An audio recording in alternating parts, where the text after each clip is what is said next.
The sun hung heavy over Redstone, Kansas, its light glinting off the whitewashed arch of the First Baptist Church, where Clara Boone stood trembling, her infant daughter Leela, nestled in the crook of her left arm. In her right hand, a bouquet of prairie wildflowers, black-eyed Susans and coneflowers, drooped, their petals wilting in the late August heat. Her dress, a hand-me-down from her Aunt Margaret, sagged at the shoulders and pinched at the waist, its faded lace whispering of a time when it had been worn with pride. Clara's boots, scuffed and borrowed from a cousin who'd long since left town, bit into her feet with every shallow breath. The pews behind her creaked under the weight of Redstone's townsfolk, their whispers sharp as barbed wire, their eyes boring into her back like nails. It wasn't the heat, the ill-fitting dress, or the judgmental stares that made Clara's heart hammer against her ribs. It was the silence where there should have been bootsteps. Tom Whitaker, her groom, was late. 40 minutes late. The preacher, Reverend Holt, a wiry man with a face carved by years of sermons and sorrow, coughed softly and leaned toward her. "Clara, maybe you ought to sit a spell," he said, his voice low, heavy with pity she didn't want. Clara shook her head, her veil fluttering like a trapped moth. Lila gurgled against her chest, her tiny fingers clutching at the lace, oblivious to the tension coiling through the room like smoke. Clara's eyes darted to the double oak doors, polished to a gleam but stubbornly still. She willed them to swing open, prayed for the clatter of spurs, the creak of a wagon wheel, or even a breathless apology. But there was nothing. No dust trail rising from the road, no horse tethered outside, no sign of Tom. The truth settled in her gut like a stone. He wasn't delayed, wasn't sick, wasn't coming. He was gone. The whispers grew sharper, slicing, through the humid air. "Knew he wouldn't show," a woman in a starched bonnet hissed from the third row. "Carrying a child like that, and it ain't even his," another voice muttered, low but loud enough to carry. "Whitaker's pa would have put a stop to this nonsense," a man added, his tone thick with disdain. Clara's cheeks burned, the flush creeping down her neck, but she refused to cry. She wouldn't give them the satisfaction of seeing her break. She stepped down from the altar, each footfall deliberate, the wooden floor groaning under her weight like it, too, judged her. Lila shifted in her arms, her warmth the only anchor in a sea of scorn. Reverend Holt reached out, his hand hovering, but Clara moved past him, her chin high despite the tremble in her jaw. She pushed open the doors, the sunlight outside blinding and merciless, washing over her like a wave of judgment. The town square of Redstone shimmered in the heat, its dirt streets baked hard by weeks without rain. Clara didn't run. She walked, each step heavy, Lila's weight grounding her to a world that seemed to have already turned its back. Passers-by stared, some openly, some from behind gloved hands. A man leaning against the saloon spat into the dust as she passed. A woman in a calico dress clucked her tongue and muttered, "Shameful, just shameful." The blacksmith's apprentice, wiping sweat from his brow, barked a laugh that cut deeper than the whispers. Clara's vision blurred, not from tears but from the weight of it all. Her dreams, her hopes, her future, all unraveling in the span of an hour. She reached the hitching post by the general store, her knees buckling as she leaned against it, for support. The bouquet slipped from her hand, scattering petals across the dirt like broken promises. Her breath came in short, ragged gasps, and the world tilted. She sank to the ground, clutching Lila tight, her veil catching on a splintered board. The sky spun, the heat pressing down like a hand, and just as the edges of her vision dimmed, a shadow fell over her. "Miss, you all right?" The voice was low, rough as gravel, but threaded with something soft, something kind. Clara blinked, her eyes struggling to focus. A man knelt beside her, his silhouette broad against the sun, his hat tipped low over eyes like a storm gathering on the horizon. He saw Lila first, his gaze lingering on the baby's flushed face, then lifted to Clara's. There was no pity in his eyes, no scorn, only a quiet steadiness that felt like a lifeline. "Let's get you off the ground," he said, offering a calloused hand, his fingers rough but gentle as he helped her stand. Clara came to on a pallet of straw in the livery stable, the scent of hay, leather, and saddle oil wrapping around her like a coarse blanket. Lila fussed softly in her arms, her tiny body warm and restless. As Clara stirred, a hand steadied her shoulder. "Easy now," the man said, his voice warm as a low fire, steady as the earth beneath her. He handed her a tin cup of water, its surface trembling in her hands. "You took a tumble out there," she sipped, the water cool against her raw throat. "You from Redstone?" she asked, her voice hoarse, barely more than a whisper. "No, ma'am. Just passing through. Name's Gideon Walsh." He tipped his hat, a weathered Stetson, then crouched by a small fire he'd built near the stable's back wall, its glow casting shadows across his face. He was broad-shouldered, his coat dusted with trail dirt, his eyes carrying a weight that spoke of miles and losses. "You're burning up, and that little one's hungry. Can I fetch some milk?" Clara's breath caught. A stranger who didn't ask why she was in a wedding dress with a baby and no groom, who didn't flinch at the sight of her crumpled in the street. "I'll feed her," she said quickly, her voice steadier now. "Just don't go." Gideon nodded, settling back on his heels, his hands resting on his knees. "Ain't going nowhere unless you say so." His words were simple, but they carried a promise, unspoken, but solid. Clara nursed Lila in silence, the crackle of the fire and the distant hum of Redstone's voices filling the space. The town was still out there, buzzing with gossip, but in this dim corner of the stable, it felt far away. "They said I was a fool," she whispered finally, her eyes on Lila's tiny face. "A wedding with no ring, no father for her. I thought he loved me." Gideon poked at the fire, sending sparks curling upward. "Some folks only see what they want. A woman standing up there with her child? That's courage, not shame. Takes a strong heart to face a room like that." Clara's eyes met his, wary, but searching. His face was weathered, not old, but worn, like a man who'd seen too much sun and too little mercy. "Why'd you help me?" she asked, her voice barely above a breath. He tossed a stick into the flames, watching it catch. "Because I've seen what happens when no one does. My sister, Ellie. I was too late to help her. Got caught up in my own troubles, and by the time I reached her, she was gone, her and her boy." His voice was steady, but his eyes carried a grief that felt like it had carved out a piece of him. "I don't let that happen twice." The silence that followed wasn't heavy. It was shared, like two people standing on the same cracked earth, recognizing the scars they carried. Clara brushed a curl from Lila's forehead, her fingers lingering.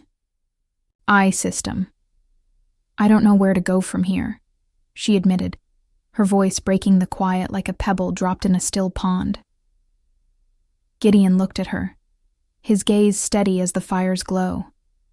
"You rest. You feed that girl. And you don't face this town alone, not while I'm here." Clara's chest tightened, not with fear but with something unfamiliar, a flicker of trust, fragile as a new flame. She nodded, her eyes dropping to Lila, whose tiny hand curled around her finger. For the first time that day, Clara felt the weight of the world shift just a little, as if someone had finally chosen to carry a piece of it with her. By dawn, Redstone had spun Clara's story into a tapestry of scandal. The whispers from the church had twisted into tales of a fallen woman, abandoned with a bastard child, and plucked from the dust by a drifter with no name and no roots. Clara heard the gossip from the stable's back stall, where she sat feeding Lila while Gideon brewed coffee over the fire. The scent of roasted beans mingled with the hay, grounding her in the moment. He didn't repeat the rumors, didn't ask her to hide from them. His silence was a shield, solid as the oak beams overhead, and it gave her room to breathe. She watched him work, his movements deliberate, stirring the fire, pouring water from a canteen, his hands steady despite the calluses. He was a man who'd built things, broken things, and carried the weight of both. "You always this quiet?" she asked, her voice softer now, less raw. Gideon glanced up, a faint smile tugging at his lips. "Only when I'm thinking, or when I'm trying not to scare someone off." Clara's lips twitched, almost a smile. "I'm not scared, just tired." He nodded, handing her a dented tin mug, the coffee steaming in the cool morning air. "This town's eating you alive," he said, his voice low but firm. "You need to leave." Clara's fingers tightened around the mug, the warmth seeping into her palms. "I know," she said, her voice barely above a whisper. "But I've got no money, no family, nowhere to go. Everything I had was tied to him, to Tom." Gideon crouched beside her, his eyes level with hers. "I've got a place, out past Black Creek. Small cabin, nothing fancy, but it's safe. Built it for someone who's gone now. Thought I'd die there alone, but maybe that's not the plan." His words were plain, no flourish, but they carried a weight that made her breath catch. "You're offering me a home?" she asked, her voice trembling with disbelief. "I'm offering you my name," Gideon said, his gaze unwavering. "For you and Lila, not out of pity. Out of knowing what it's like to lose everything and still have to stand. I've got a roof, a fire, and enough fight left to keep you both safe." Clara stared at him, stunned by the quiet certainty in his voice. No promises of love, no grand gestures, just truth, raw and unadorned. "You don't know me," she whispered. "You don't know what I've done, what I've been through." Gideon leaned back, his hands resting on his knees. "I know. You stood in a church, holding your daughter, while the whole town waited for you to break. And when you fell, you held her tighter, kept her safe. That's enough for me to know who you are." The air between them hummed with something new. Not hope, not yet, but possibility, like the first green shoot after a long winter. Clara looked down at Lila, whose tiny hand gripped her finger like she already trusted the path ahead. "If I say yes," Clara asked, her voice barely audible, "what changes?" "You get my name, my roof, my word," Gideon said. "And no one touches you or Lila unless I'm in the ground." Her throat tightened. She'd heard promises before. Tom's promises, sweet as honey and empty as a dry well. But Gideon's words were different, carved from something solid, something real. "I don't want to be saved," she said, her voice steadier now. "I've had enough of being someone's rescue." "Then don't be," Gideon said, his eyes soft but sure. "Be chosen." The words settled over her like a warm blanket, wrapping around the parts of her that had been cold for too long. Clara nodded once, her decision made not out of desperation, but out of a quiet, stubborn will to start again. They didn't make a show of it. No music, no crowd, just Reverend Holt under the church's back awning, his Bible worn at the edges from years of turning pages. Gideon wore his trail-worn coat, his hat in hand, the brim creased from years of use. Clara stood barefoot, Lila cradled in her arms, her wedding dress traded for a simple calico skirt and a shawl that smelled faintly of her mother's lavender. The vows were plain, raw, spoken in the soft light of dusk. Reverend Holt didn't linger on the words, but when he said, "for better or worse," His eyes held Clara's, heavy with an understanding that felt like absolution. "You may begin again," he said when it was done, and those words carried more weight than any kiss could have. Gideon took her hand, his grip steady as a vow made solid, his fingers warm against her skin. They signed the marriage record in the church's back room, the same place where Clara had waited for Tom, her heart pounding with hope and dread. This time there was no trembling, only Lila's soft coos and the scratch of the pen against the page. As they walked back to the stable, heads turned, not in pity but in confusion, as if the town couldn't quite reconcile the Clara they'd written off with the woman who now walked with purpose. "Is that her?" a woman whispered from the mercantile porch. "Married a stranger?" a man muttered, his tone sharp with disbelief. Clara's fingers stayed laced with Gideon's, her steps matching his. He didn't speak, but his stride was sure, his jaw set like a man who'd faced worse than gossip and come out standing. At the stable, Gideon packed a saddlebag with jerky, flour, and a folded blanket, his movements practiced and calm. "We'll head out at dusk," he said, glancing at the horizon. "Less eyes that way." Clara nodded, bundling Lila close and gathering her few belongings. A hairbrush with half its bristles missing, a faded shawl, a Bible with her mother's name scrawled inside the cover. She paused, her fingers lingering on the Bible, the weight of her mother's memory heavy in her hands. "She'd have liked you," Clara said softly, almost to herself. Gideon looked up, his hand stilling on the saddlebag. "Your ma?" Clara nodded. "She always said a man's worth is in what he does, not what he says. You do things." He gave a small nod, his eyes softening. "Hope I'd have made her proud then." As the sun dipped low, painting the sky, in shades of orange and purple, they rode out of Redstone, the town's whispers fading into the dust behind them. Clara held Lila close, the rhythm of the horse's gait lulling her daughter to sleep. Gideon rode beside her, his rifle across his saddle, his eyes scanning the horizon not out of fear, but habit. The road stretched ahead, long and uncertain, but for the first time in months, Clara felt like she was moving toward something, not running from it. They made camp that night by a shallow stream, its water glinting silver under the stars. Gideon built a fire, his hands quick and sure, while Clara fed Lila, her fingers steady now, the tremble gone. The fire crackled, sending sparks curling into the night, and the silence between them was comfortable, like an old quilt. "I don't know how to be a wife," Clara said quietly, her voice barely above the flames. Gideon stared into the fire, his face half lit by its glow.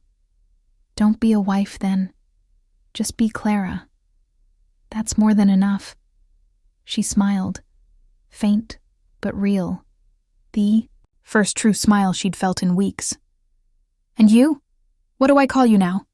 He looked at her, one corner of his mouth lifting in a way that softened the hard lines of his face. "Call me home, if that's what we're making." Clara lay on the hard ground that night, Lila asleep between them, her tiny breaths a steady rhythm. For the first time since the church, she didn't dream of running. The world felt quieter, not because it was kind, but because she wasn't facing it alone. The stars above seemed to whisper that maybe, just maybe, she could start again.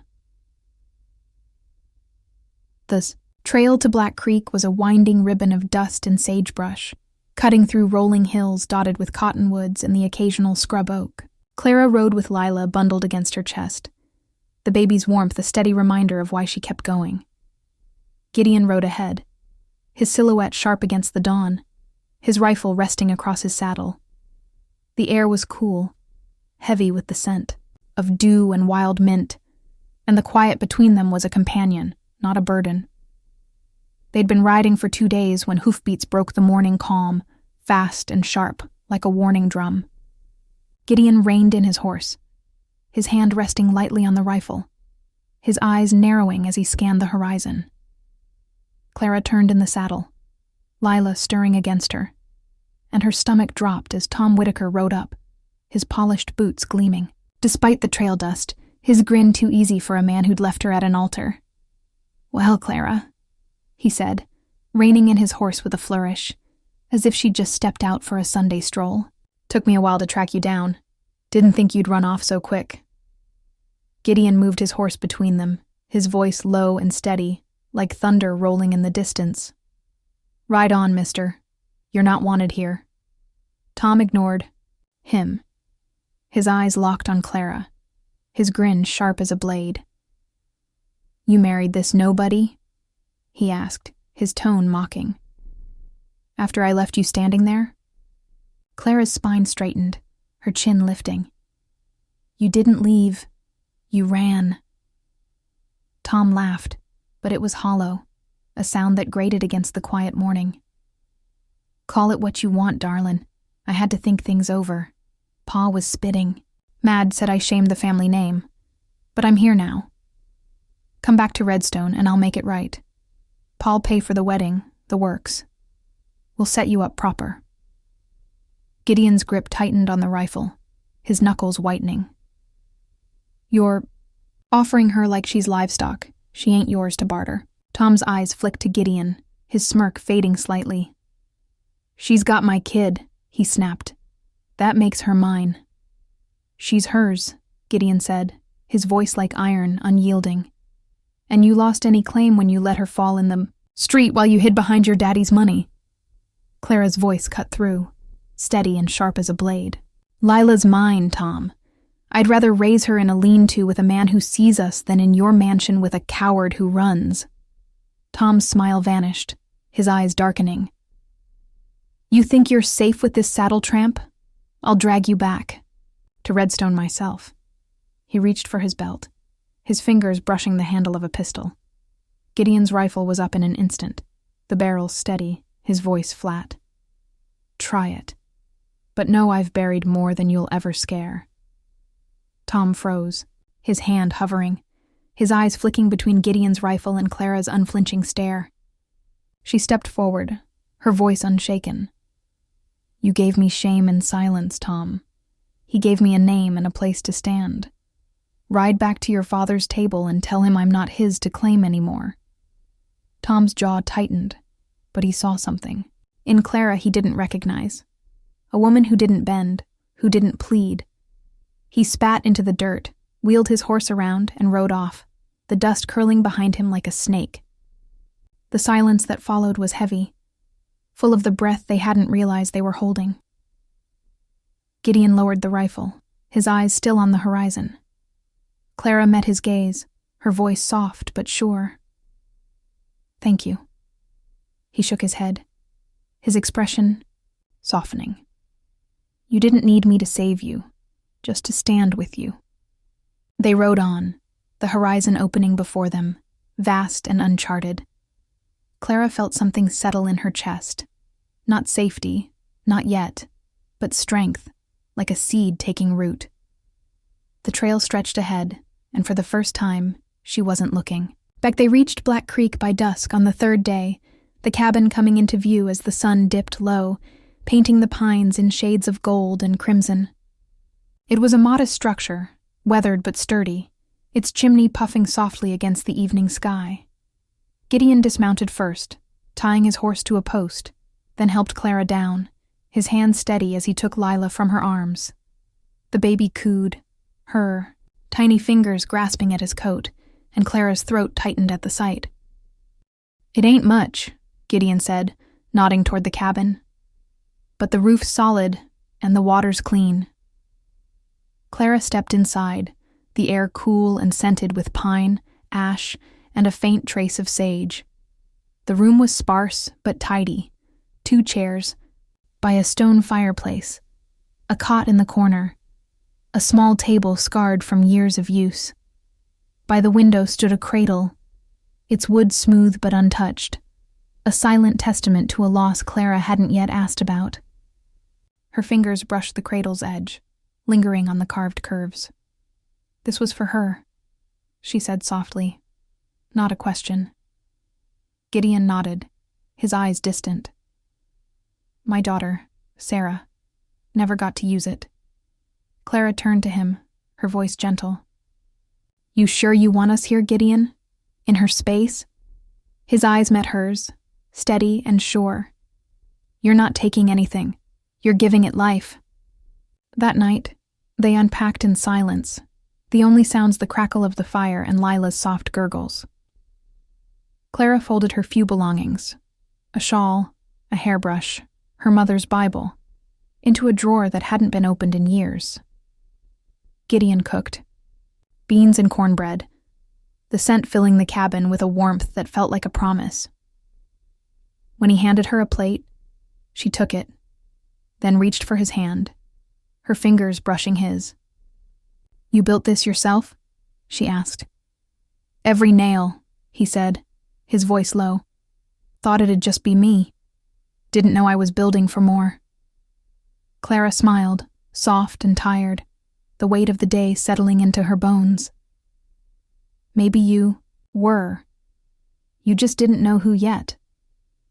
They sat on the porch as the stars came out, Lila asleep in Gideon's arms, her tiny hand clutching a fold of his shirt. The night was cool, the air sharp with the scent of pine and earth. I've never had a place where I wasn't someone's mistake, Clara said quietly, her eyes on the horizon. Then let this be that place, Gideon said, his voice steady. Where your name is just Clara. The words settled over her, simple but profound, and for the first time, Clara felt the possibility of a life not defined by shame. She leaned back, the porch creaking under her, and let the silence hold her, not as a weight, but as a space to grow. The days at Black Creek settled into a rhythm, like the steady beat of a drum. Clara woke each morning to the scent of coffee and the sound of Gideon splitting wood outside, his axe falling with a precision that spoke of years on the trail. Lila gurgled in her cradle, her tiny hands reaching for the sunlight that slanted through the cabin's single window. The cabin was small, but it was theirs, and Clara found herself moving through it with a purpose she hadn't felt in months.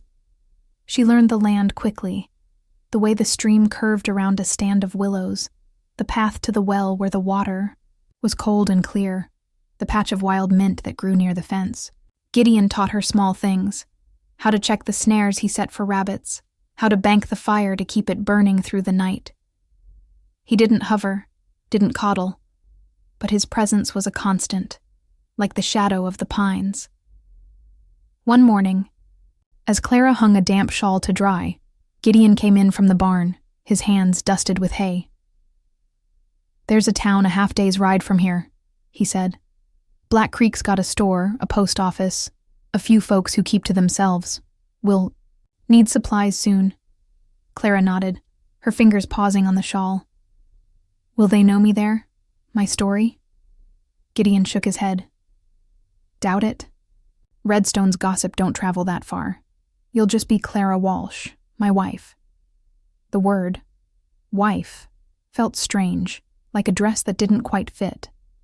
But she nodded, trusting the steadiness in his voice. I'll go with you, she said. Lila, too. The letter came 2 weeks later, delivered by a nervous boy on a sway-backed mule, his eyes darting as he handed Gideon the envelope. It bore the Whitaker family seal, bold and heavy, the wax red as blood. Gideon broke it open, his face unreadable as he scanned the ornate handwriting. Clara was rocking Lila on the porch, the creak of the chair a steady rhythm. What does it say? She asked, her voice tight. He hesitated, then read aloud, his tone flat. Clara Boone is accused of breaking a promise and damaging the Whitaker name. Return to Redstone, or will seek custody of the child and payment for debts. Owed. Clara's hands stilled, Lila's warmth suddenly heavier in her arms. They want Lila. Gideon folded the letter with steady hands and tossed it into the fire pit, where it curled and blackened. They won't get her. Or you. Clara's voice trembled, but her eyes were dry. They're using the law now, Gideon. Not just gossip. The Whitakers have money, influence. They'll twist it until it breaks me. Law bought with coin ain't justice, Gideon said, his voice low but firm. We'll face it together. The next morning, they rode into Black Creek's tiny town square, a cluster of clapboard buildings huddled against the wind. Clara wore her shawl high, Lila bundled against her chest. Gideon's silence was a wall, his rifle across his saddle, his eyes scanning the street with the ease of a man used to trouble. The general store was quiet as Clara stepped inside, the bell above the door jingling softly.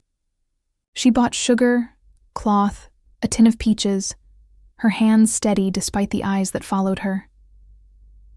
The storekeeper, Mrs. Tate, a woman with gray streaks in her braid and a face lined with years of hard winters, hesitated before speaking. "Heard, the Whitakers are coming for your girl," she said, her voice low, not unkind. Clara's chin lifted. "She's mine. They can't have her." Mrs. Tate nodded slowly, her eyes softening. "I'll keep a jar of milk for her next week. Just ask." Clara's throat tightened, not at the offer but at the absence of judgment in it. "Thank you," she said, her voice soft but sure. Outside, a deputy tipped his hat to Gideon, his badge glinting in the sun. "That letter's got teeth," he said. "Judge might be here in a week, maybe less." Gideon didn't blink. "Let him come. But he'd better bring more than paper if he wants to take that girl." The deputy raised a brow but didn't argue, his boots scuffing the dirt as he walked away. As they rode back to the cabin, Clara noticed a shift in the townsfolk's eyes, not pity, not scorn, but curiosity, as if they were seeing her for the first time. They weren't mocking her anymore. They were watching, waiting to see what she'd do next. Back at the cabin, Clara sat by the fire, Lila asleep in her lap. "They'll never stop, will they?" she whispered, her voice barely audible over the crackle of the flames. Gideon looked at her, his eyes steady, and kissed her forehead, a gesture that was becoming familiar, grounding. "No, but neither will we."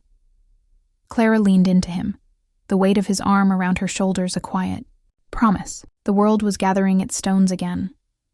But for the first time, she had someone who'd stand beside her, no matter how heavy they fell.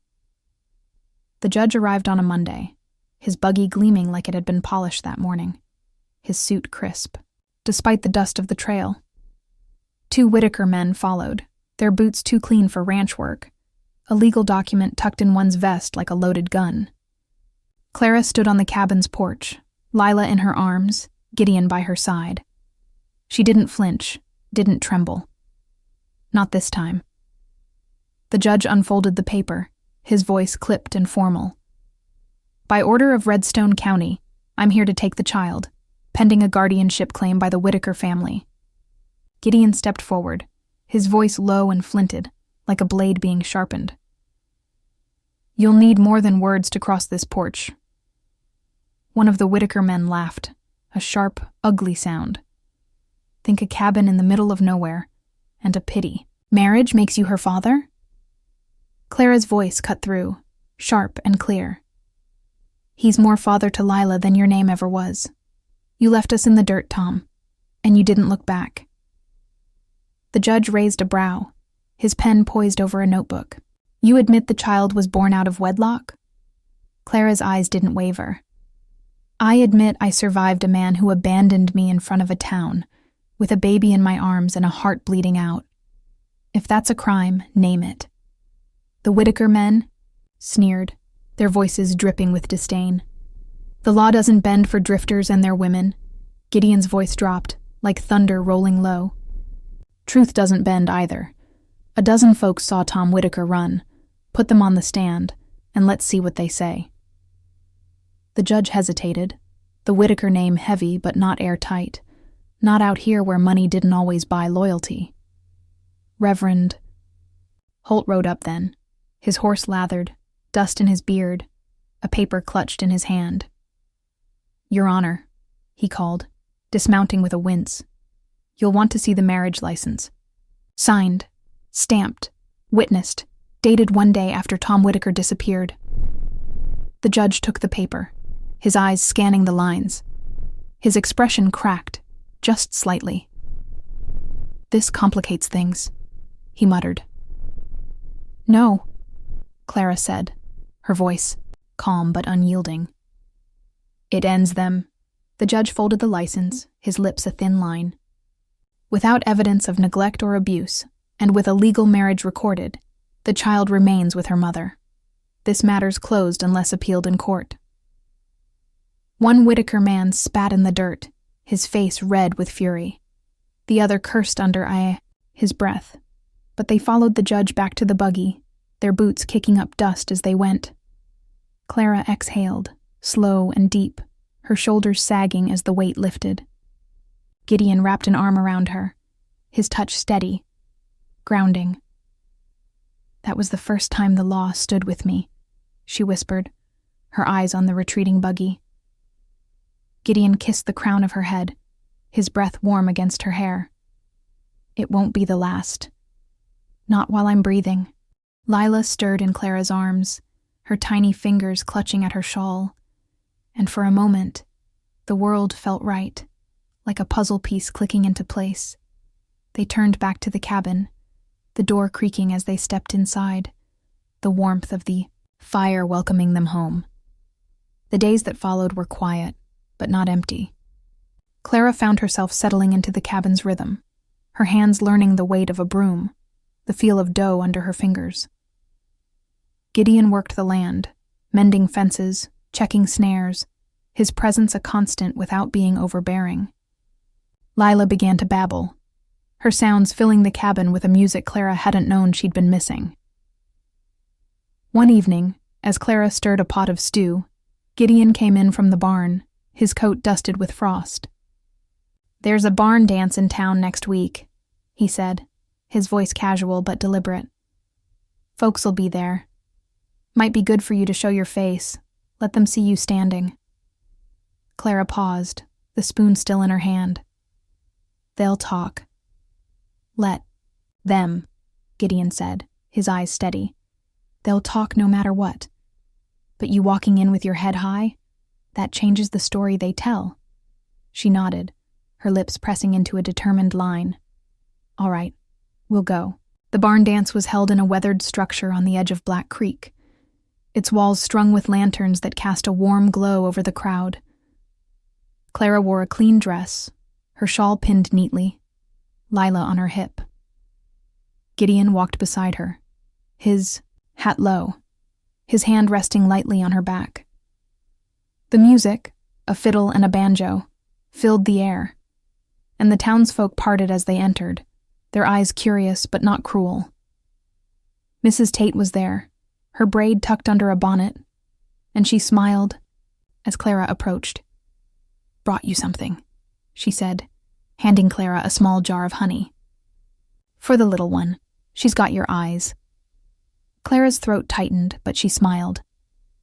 "Thank you, Mrs. Tate. That's kind of you." The night passed in a blur of music and quiet conversations, and for the first time Clara felt like she belonged, not as Tom Whitaker's cast-off, but as Clara Walsh, a woman with a name and a place. As they rode home under a sky thick with stars, Clara leaned into Gideon, Lila asleep against her chest. "I didn't think I'd ever feel this," she said softly. "What's that?" Gideon asked, his voice low.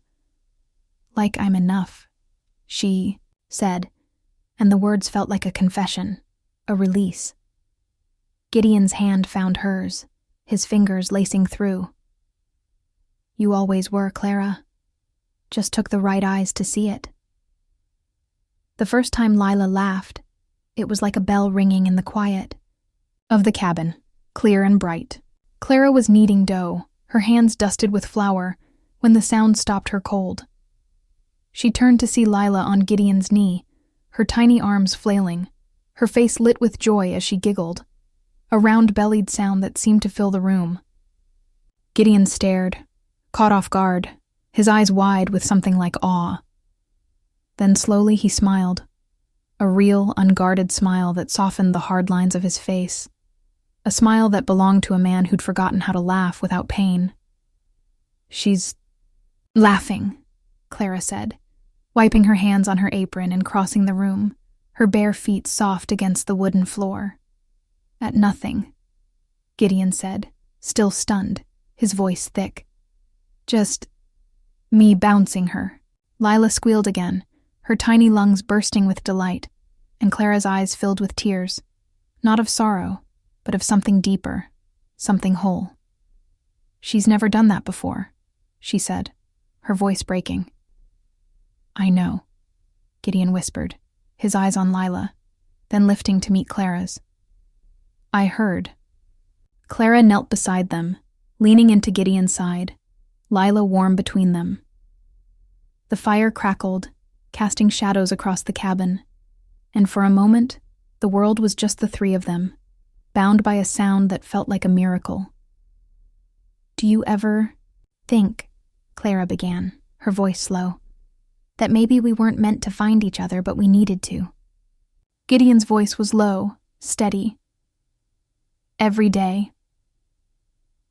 That evening, neighbors began to arrive, quietly, respectfully, their footsteps soft on the porch. Mrs. Tate brought a jar of preserves, her smile warm as she handed it to Clara. The blacksmith's wife, a sturdy woman named Ellen, offered a knitted blanket, its stitches tight and careful. The postmaster sent a tin of coffee, delivered by his son with a shy nod.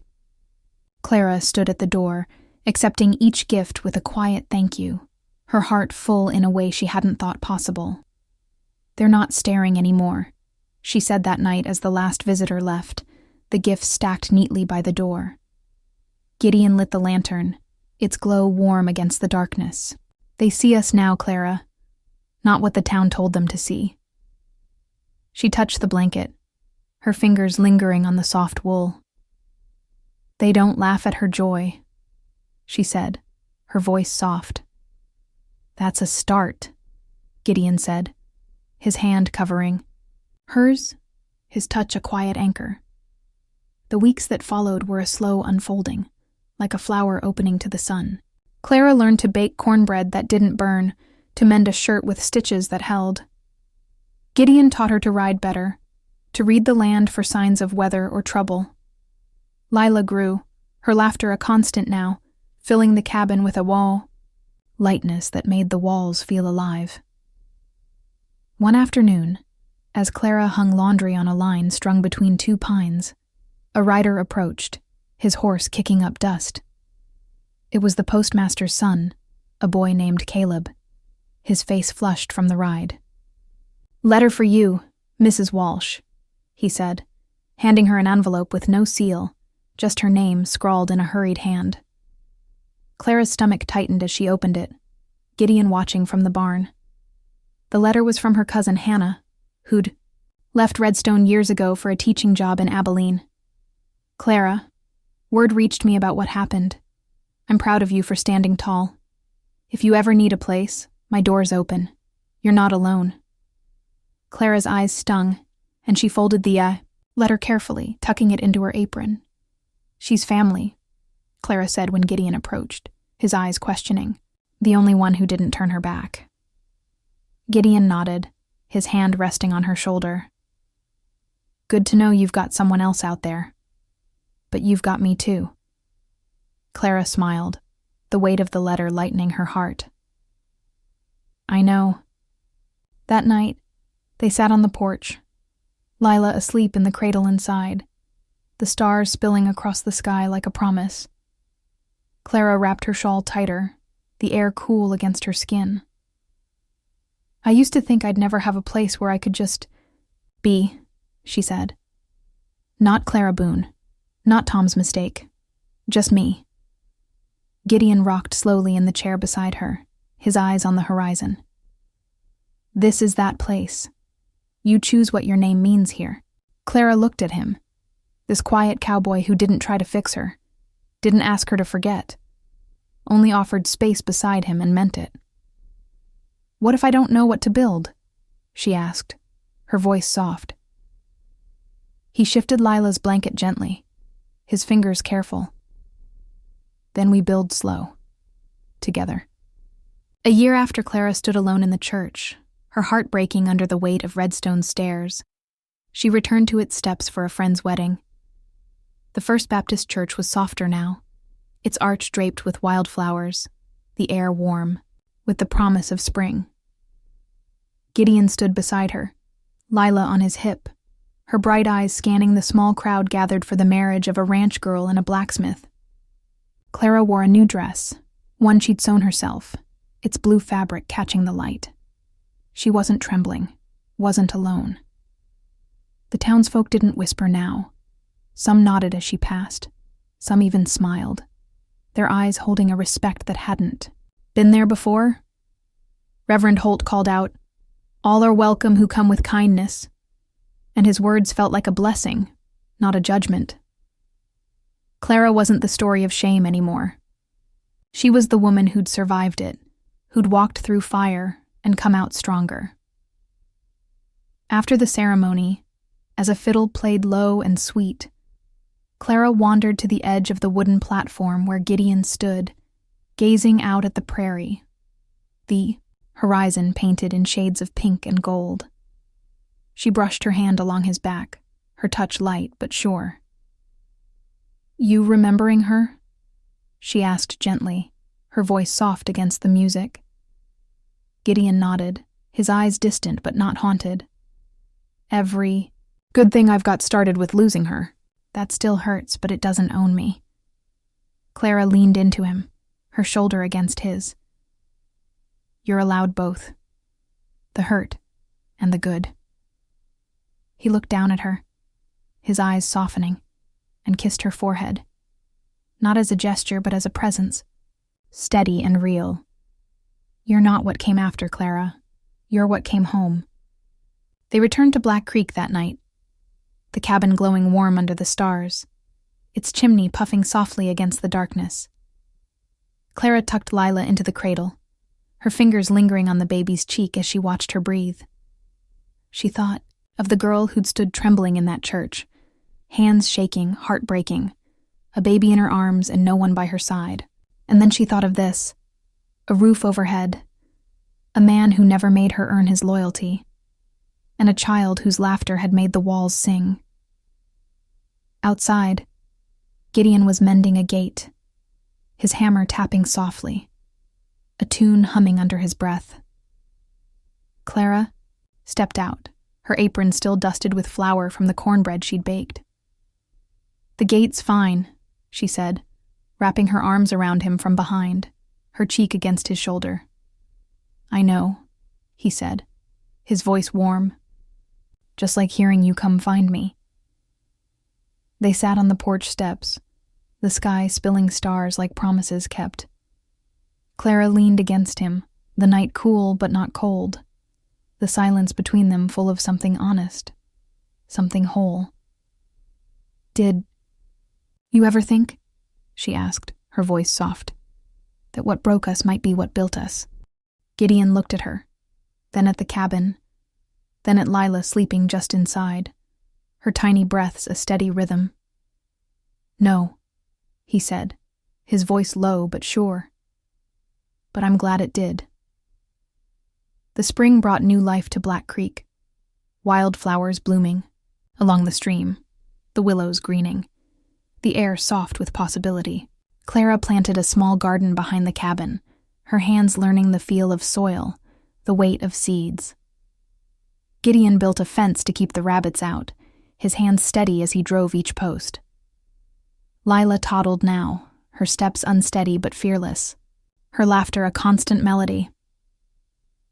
One morning, as Clara knelt in the garden, Lila tugging at her skirt, a rider approached, his horse slow and unhurried.